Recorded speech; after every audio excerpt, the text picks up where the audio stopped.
Do you swear or affirm under penalty of perjury that the testimony you're about to give is true and correct to the best of your knowledge, information, and beliefs, so help you God? Without question, the vast majority of law enforcement officers serve honorably under difficult conditions, often risking and sometimes losing their lives to protect us.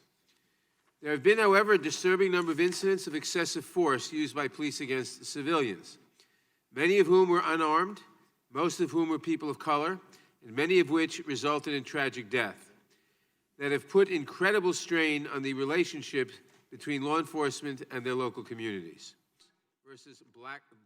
Blue lives versus black lives. This is a fall. There can be no doubt, unfortunately, that communities of color perceive law enforcement as a threat to their everyday freedoms. These perceptions go back decades, predating both the 1994 Los Angeles riots and the 1965 Watts riots, both of which were sparked by a lack of accountability for incidents of police brutality. These perceptions are reality for African Americans. Eliminating racism and inequality collectively. She is here today to share. So my thought is today, how come no one was held accountable? No one was held in charge for my son's death. But not only the officer that murdered my son, but all the officers who were on the scene need to stand accountable for his death that day.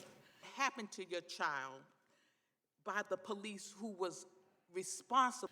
The state that this country is in right now is in a crisis with regard to the lack of police accountability. I'm confident there'll be plenty of statistics and data to support the lack of accountability many police officers face, but I feel compelled just to give my personal experience. I was attacked in broad daylight without even raising a hand or making any move to run. This was done by an officer who already had numerous complaints and even settlements for excessive force. This information was leaked to the press when, in my opinion, there should be a national database that is public information for all officer abuse and brutality cases. Thank you very much. Chief Hawkins.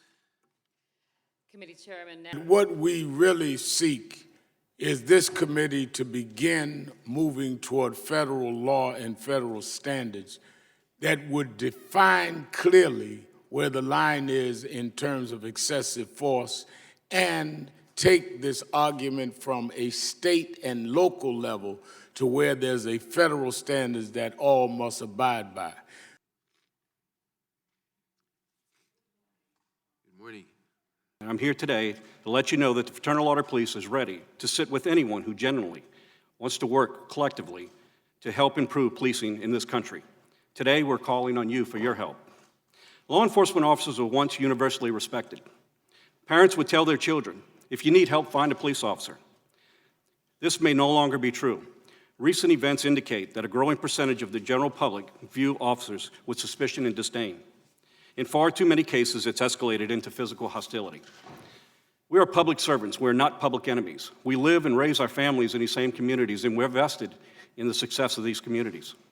Our jobs are becoming increasingly dangerous.